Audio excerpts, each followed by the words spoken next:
이 땅에는 참으로 많은 종교가 있습니다. 한국에 이렇게 일이서 가게 되면 한 가지 특징 중에 하나라고 그럴까요? 참으로 많은 우상들을 이렇게 보게 됩니다. 산에 가보면 사람들은 산에 절을 하고, 또 나무를 깎아놓고 나무에도 절을 하고, 아니면 그냥 서 있는 나무에도 절을 하고, 또 바다에도 절을 하고, 뭐 돌, 뭐 수많은 우상들 앞에 이렇게 절을 하고 섬기는 모습들을 볼 수 있지요. 몇 년 전에는 참으로 웃지 못할 일이 하나 있었는데, 바로 진돗개를 믿는 그런 사람들까지 이렇게 신문에 보도된 것을 본 적이 있습니다.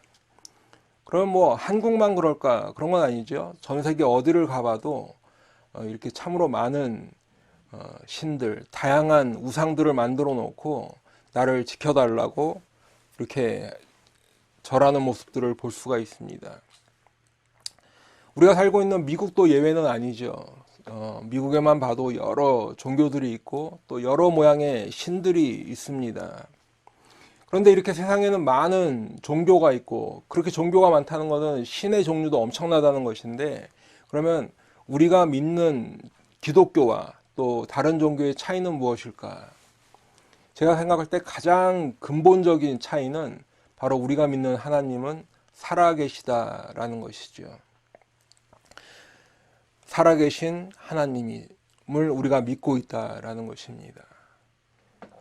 단편적으로만 봐도 예수님께서 십자가에서 죽으시고 무덤에 장사되셨지만 그 예수님의 무덤은 빈 무덤으로 발견되었습니다.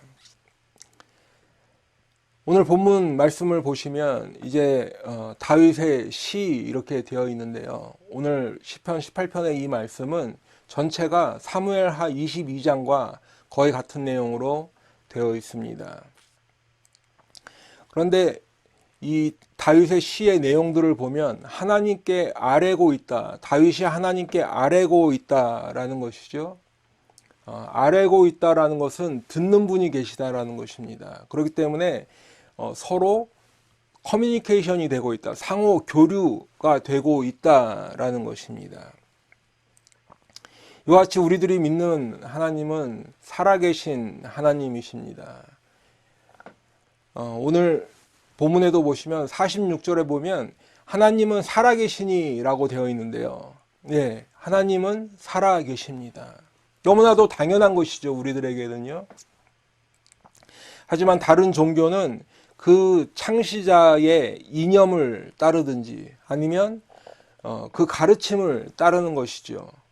그것도 아니면 단지 내 자신의 복을 위해서 운을 쫓고 앞으로 잘 되게 해달라고, 만사 형통하게 해달라고 이렇게 내 복을 비는 그 정도의 믿음이라는 것이죠.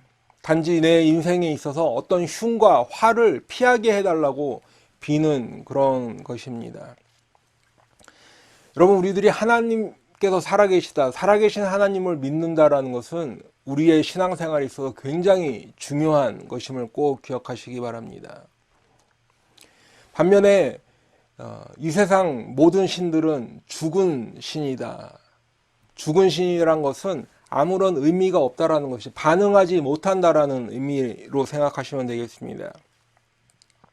시편 96편 5절 말씀해 보시면 만국의 모든 신들은 우상들이지만 여호와께서는 하늘을 지으셨음이로다 라고 말씀하고 있습니다.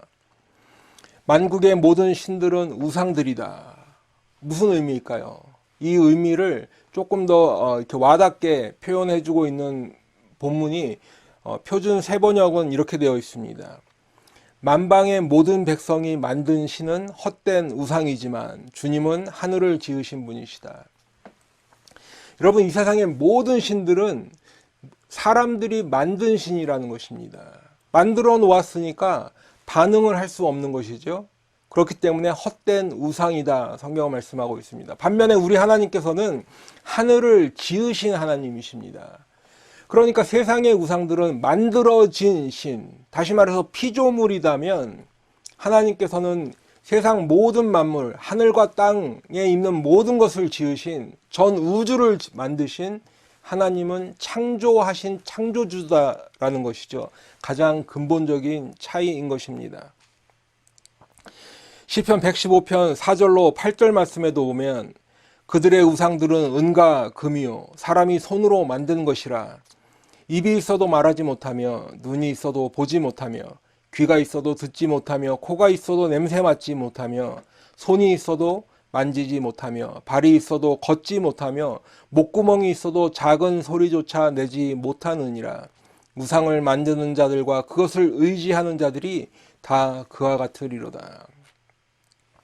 여러분, 어떤 형상을 만들어 놓고 눈이 있고 코가 있고 귀가 있으면 뭐합니까? 손과 발을 만들어 놓으면 무슨 의미가 있겠습니까? 전혀 움직이지 못하고 그 감각이 그 일을 하지 못하기 때문에 보지도 못하고 듣지도 못하고 말하지 못하고 손과 발도 움직일 수 없다라는 것이죠. 너무나도 사실은 당연한 것입니다. 여러분 신명기 4장 28절 말씀에 보면 너희는 거기서 사람의 손으로 만든 바 보지도 못하며 듣지도 못하며 먹지도 못하며 냄새도 맡지 못하는 목석의 신들을 섬기리라 말씀하고 있습니다. 목석의 신들, 나무와 돌을 깎아서 만든 신들이라는 것이죠. 사실은 신이라고 할 수도 없지만 사람들은 그 나무 조각 돌덩어리를 신이라고 주장하고 그 신에게 자신의 복을 빌고 있다는 것이지요.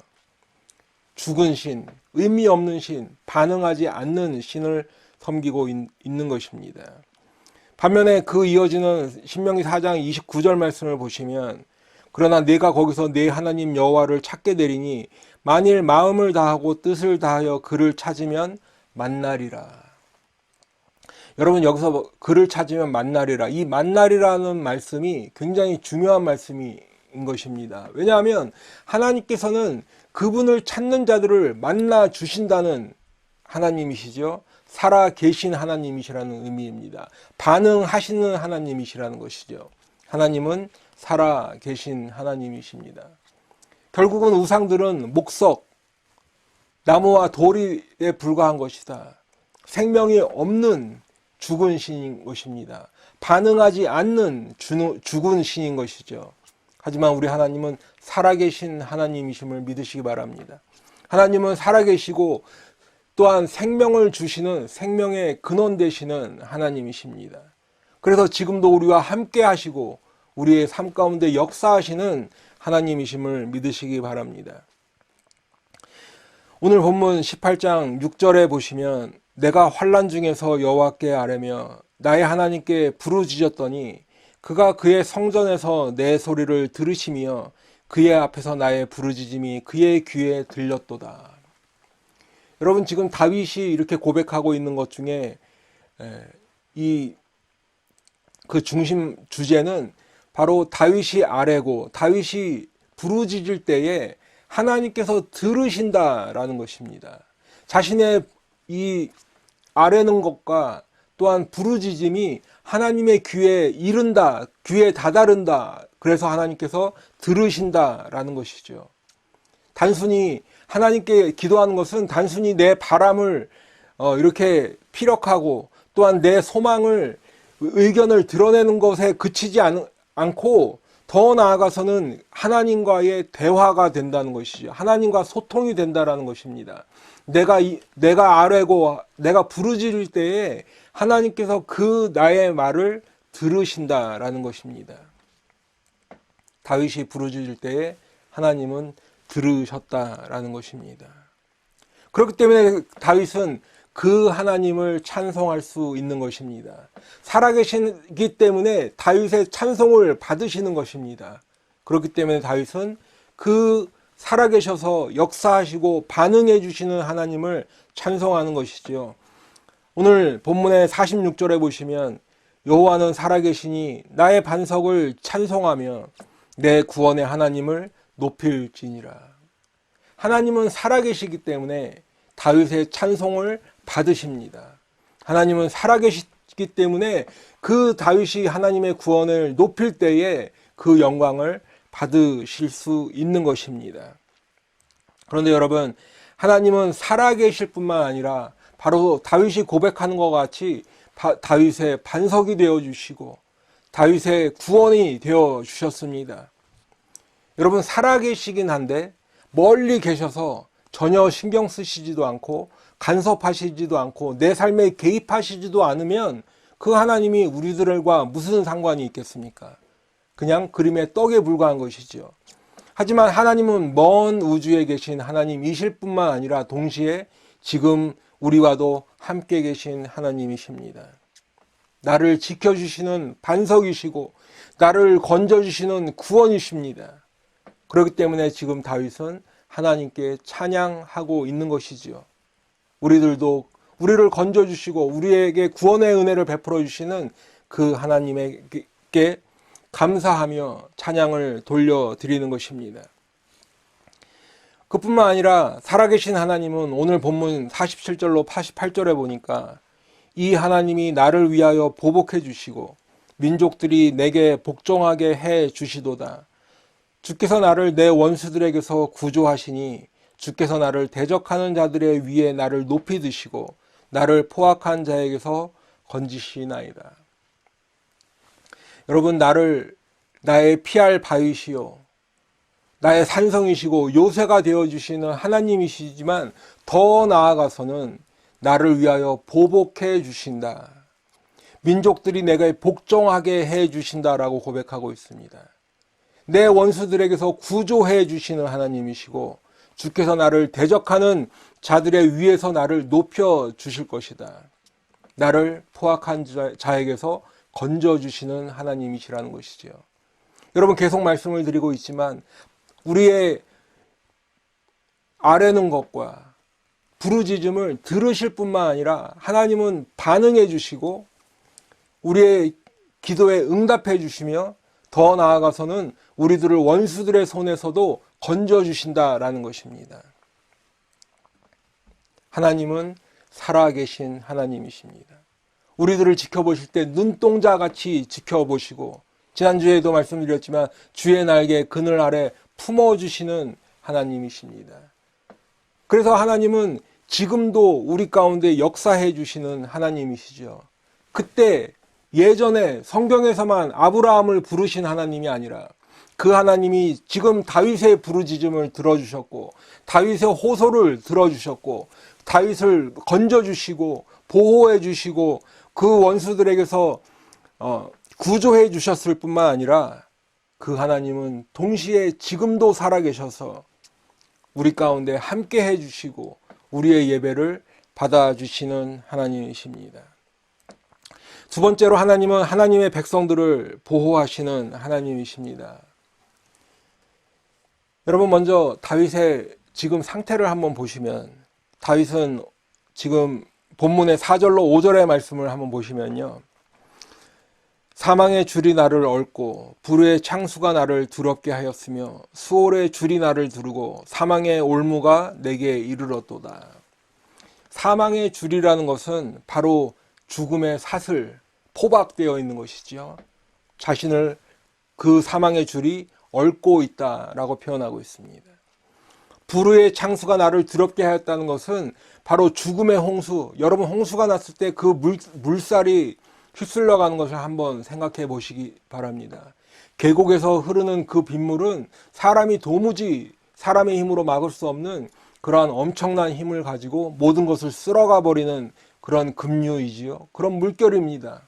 바로 그것이 불의의 창수인 것입니다. 수월의 줄이 나를 두르고 있다는 것은 바로 죽음의 위협 앞에 놓여 있다는 것이죠. 바로 죽음의 위협이 자신의 아주 가까이 있었다라는 것입니다. 그래서 사망의 올무가 내게 이르렀도다. 사망의 올무라는 것은 바로 그 올무에 죽음의 덫에 걸려 있었다라는 것을 의미하는 것입니다. 이 표현들로만 보면 다윗이 지금 이 지나온 날들을 돌아볼 때 엄청나게 커다란 위협 가운데 있었다라는 것을 알 수 있지요. 그래서 다윗의 인생을 잠깐 보면 사울의 위협이 있었습니다. 그리고 아들인 압살롬도 반역을 하였습니다. 군사들이 추격을 하고 그 외에도 이방 나라들과 전쟁도 있었습니다. 지금 다윗이 사망의 줄, 불후의 창수, 수월의 줄, 사망의 올무라고 하는 것은 그냥 비유적으로, 은유적으로 그냥 힘들었던 과거를 이야기하는 정도가 아니라 실제로 그러한 죽음의 위협 앞에 놓여있던 다윗의 인생이었었죠.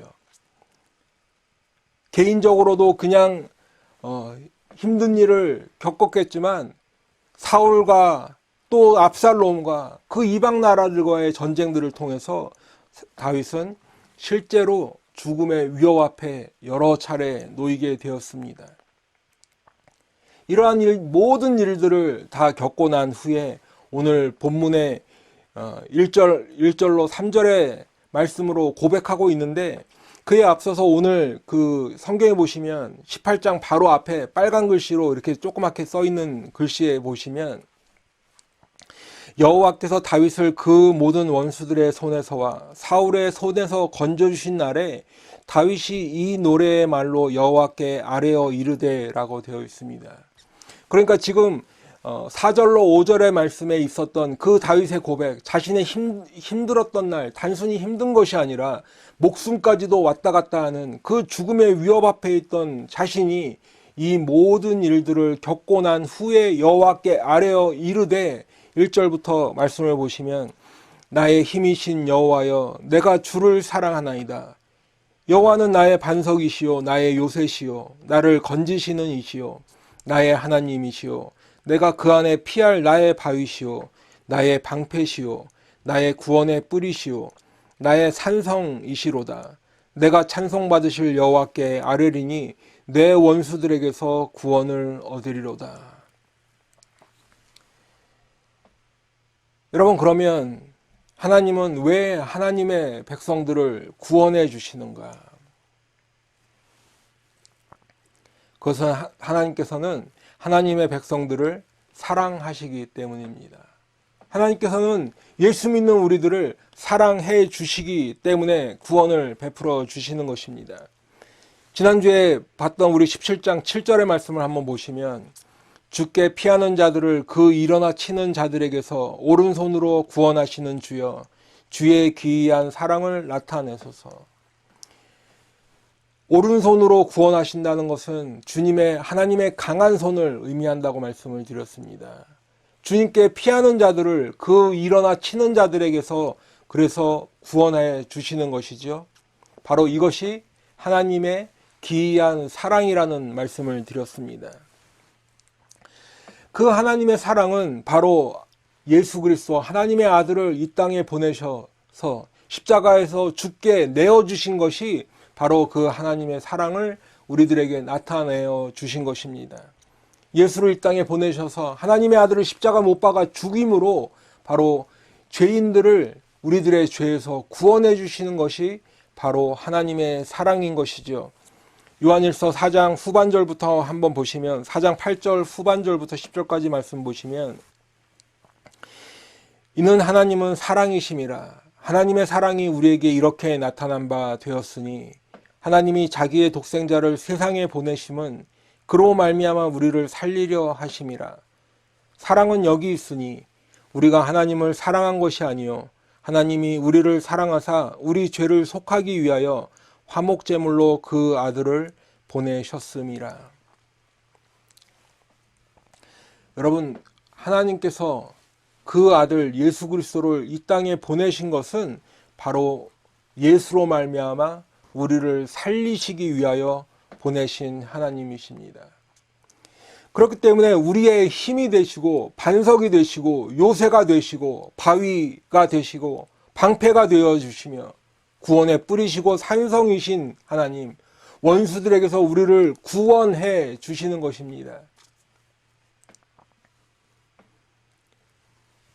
우리를 사탄마귀 그 죄악 가운데 종노릇하고 살아가 있는 또 우리들의 죄로부터 멸망할 수밖에 없는 우리들을 구원해 주시는 것이죠.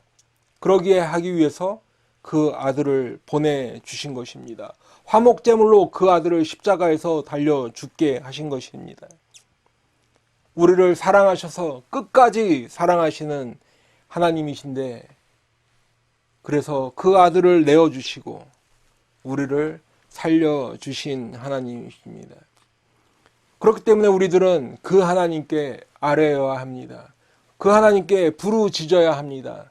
지금도 살아계셔서 우리의 기도를 들으시는 하나님께 우리는 기도해야 하는 것이죠. 우리를 보호해 주시고 우리를 구원해 주시는 그 하나님께 우리들은 날마다 기도해야 할 줄로 믿습니다. 여러분, 그러면 하나님은 우리를 구체적으로 어떻게 보호해 주시나? 오늘 그 하나님께서 우리를 어떻게 보호해 주시나라는 것이 18장 전체에 보시면 쭉 나와 있는데, 그 중에서 한 가지 예를 들면 16절에 이렇게 되어 있습니다. 그가 높은 곳에서 손을 펴사 나를 붙잡아 주시며 많은 물에서 나를 건져내셨도다.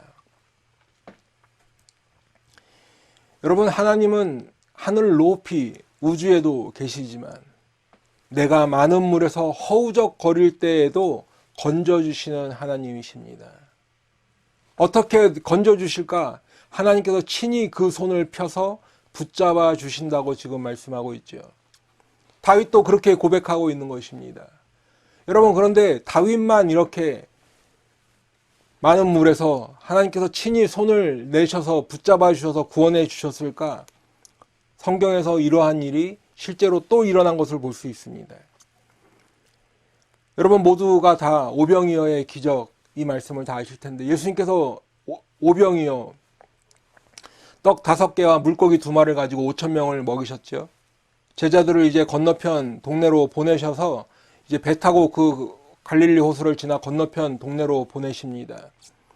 밤 사경에, 그런데 예수님께서 갑자기 물 위로 걸어오시는 것입니다. 제자들이 밤새 노를 저어서 배를 타고 가고 있는데, 여러분 생각해 보시기 바랍니다.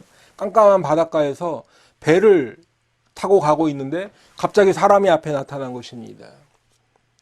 그랬더니 제자들이 유령이다라고 반응을 하는 것이죠. 저거는 사람일 수가 없는 것이죠. 모양은 사람이지만 유령일 수밖에 없다. 유령이다라고 깜짝 놀랐겠죠. 근데 그때 예수님께서 난이 두려워하지 말라 말씀하십니다. 베드로가 이제 그 예수님을 보고 주님, 나로 물 위로 오라 하소서라고 담대하게 말합니다. 그랬더니 예수님께서 물 위로 와라 명령하시죠. 그랬더니 베드로도 주님과 함께 물 위에 서 있습니다. 물 위를 걷고 있습니다. 그런데 이내 베드로는 바람을 보고 빠져가는지라 성경은 말씀하고 있습니다. 바람이 세차게 부니까 주님께서 오라고 하셔서 그 물 위를 걷던 베드로도 빠져가고 있는 것이죠. 베드로가 다급하게 주여 나를 구원하소서라고 외칩니다. 이때 마태복음 14장 31절에부터 말씀해 보시면 예수께서 즉시 손을 내밀어 그를 붙잡으시며 이르시되 믿음이 작은 자여 왜 의심하였느냐 하시고 배에 함께 오름에 바람이 그치는지라 말씀하고 있습니다. 여러분, 베드로는 예수님께서 물 위로 오라 하실 때 걷다가 그 바람을 보고 물속으로 빠져갔습니다. 그런데 예수님께서는 친히 손을 내밀어 주셔서 그 베드로를 붙잡아 주셨습니다.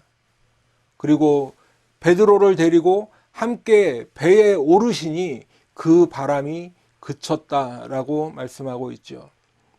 손을 내밀어 주신 주님께서 이제 베드로를 물속에서 건져 주셨을 뿐만 아니라 바람을 보고 빠져갔을 때 그 바람을 그치게 해 주신 것입니다. 여러분, 하나님은 그때 높은 곳에서 계셔서 손을 펴서 다윗을 붙잡아 주셨다라고 지금 다윗이 고백하고 있는데, 그래서 많은 물에서 건져 주신 주님이신데, 그 주님은 이제 물에 빠진 베드로를 다시 손을 내밀어서 붙잡아 주셨습니다. 그 바람을 멈추게 해 주셨습니다. 그런데 살아계신 우리 주님은 지금도 살아계셔서 우리 주님은 우리들을 죽음의 바다, 불의의 창수에서 많은 물 가운데서 그 바람 가운데 물결이 있는 그 파도 가운데에서 친히 우리들을 손을 내밀어 주시는 주님이심을 믿으시기 바랍니다. 그래서 그 손을 우리들에게 내밀어 주셔서 우리를 붙잡아 주시고 그 물속에서 우리를 건져 주시는 주님이심을 믿으시기 바랍니다. 세 번째로 우리 하나님은 기름 부음 받은 자를 세우시는 하나님이십니다. 오늘 본문 49절로 50절 말씀인데요. 여호와여, 이러므로 내가 이방 나라들 중에서 주께 감사하며 주의 이름을 찬송하리이다. 여호와께서 그 왕에게 큰 구원을 주시며 기름 부음 받은 자에게 인자를 베푸시며 영원토록 다윗과 그 후손에게로다. 여러분, 지금 다윗이 가지고 있는 자아인식이라고 할까요? 자신을 어떻게 생각하고 있는가라는 것을 보면 바로 그 왕에게 큰 구원을 주시고 기름 부음 받은 자에게 인자를 베푸셨다라고 하고 있지요. 하나님께서 그렇게 해 주셨다라는 것입니다. 그러니까 다윗이 왕이 된 것은 바로 하나님께서 그 왕을 세우시고 하나님께서 기름 부어주셔서 세우셨기 때문에 자신이 지금 왕의 자리에 있다. 그렇게 해서 자기가 왕이 될 수 있었다라는 고백을 늘 다윗은 하고 있습니다. 하나님께서 인자를 베풀어 주셨고 그래서 내가 왕이 된 것이 아니라 바로 하나님께서 세워주셨다라는 그 생각을 다윗은 계속하고 있었던 것이죠. 지금 읽었던 50절 말씀에 보면 인자를 베푸셨다라고 되어 있는데 이 인자가 지난주에도 말씀드렸던 헤세드라는 단어입니다. 하나님의 은혜가 거기 있고 하나님의 사랑하심이 거기 있고 그래서 하나님의 인자 때문에 자신이 기름 부어 주셔서 왕으로 세움을 받았다라는 것이지요. 그런데 지금 이와 같은 이 다윗의 고백을 사도 바울도 로마서에서 인용을 하고 있는데 특별히 오늘 49절 말씀을 지금 인용하고 있습니다. 로마서 15장 9절에 보시면 이방인들도 그 긍휼하심으로 말미암아 하나님께 영광을 돌리게 하려 하심이라. 기록된 바 그러므로 내가 열방 중에서 주께 감사하고 주의 이름을 찬송하리로다 함과 같으니라. 조금 전에 49절에서 이방 나라들 중에서 주께 감사하며 주의 이름을 찬송하리로다 하는 이 말씀을 바로 로마서 15장 9절에서 사도 바울이 인용하고 있는 것이죠. 그러면 사도 바울의 이 지금 인용하는 말씀의 맥락을 보게 되면 이방인들도 하나님의 구원의 은혜를 받았다라는 것이죠. 이방인들도 지금 육의 혈통인 이스라엘 백성들과 똑같이 하나님의 백성이 되어서 그 하나님의 구원의 은혜를 받고 하나님을 찬송하고 감사하고 있다라는 것을 지금 로마서에서 기록하면서 오늘 본문의 49절 말씀을 인용하고 있는 것입니다. 여러분, 그러면 이방인들이 어떻게 하나님의 구원의 안에 들어갈 수 있을까요? 그것은 바로 예수님 때문에 그렇습니다. 예수님 때문에 예수님께서 십자가에서 돌아가셔서 이 세상 모든 죄인들을 위하여 돌아가셨기 때문에 그 죄를 사하시려고 화목제물로 돌아가셨기 때문에 이제는 하나님의 구원의 은혜가 이스라엘 백성뿐만 아니라 세상 모든 사람들에게 열려져 있게 된 것이지요. 그렇기 때문에 누구든지 이방인들이라도 그들이 육신으로 어떤 혈통을 타고 났던지 간에 자신의 죄를 자복하고 회개하면 하나님의 백성이 될 수 있는 것이지요. 그때는 예전에는 하나님께서 기름 부음 받은 다윗에게 은혜를 베풀어 주셨다면 지금은 기름 부음 받은 자 바로 메시아라고 말씀을 드렸죠. 히브리 말로는 메시아, 헬라어로는 그리스도, 하나님의 기름 부음 받은 자 예수 그리스도를 통하여서 이방인들에게 또한 우리들에게도 하나님의 헤세드를 베풀어 주신 것입니다. 그러면 왜 기름 부음 받은 자를 세우셔야 하는가?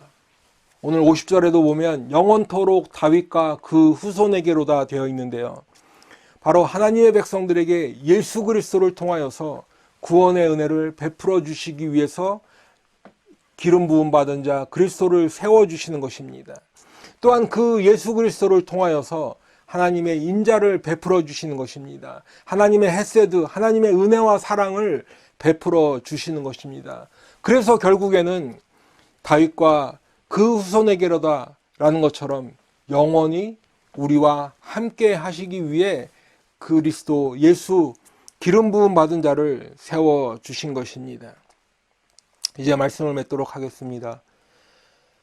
오늘 본문이 있는 시편 18편은 사무엘하 22장과 같은 내용의 말씀이라는 것을 말씀드렸죠. 하나님께서 다윗을 그 모든 원수의 손에서와 사울의 손에서 건져주신 날에 다윗이 하나님께 감사의 찬양을 드렸다, 아뢰었다 라는 말씀을 드렸습니다. 그런데 오늘 18편에 보시면 이 안에는 다윗의 기도가 있고요. 그리고 그 기도에 응답해 주시는 하나님의 응답이 있습니다.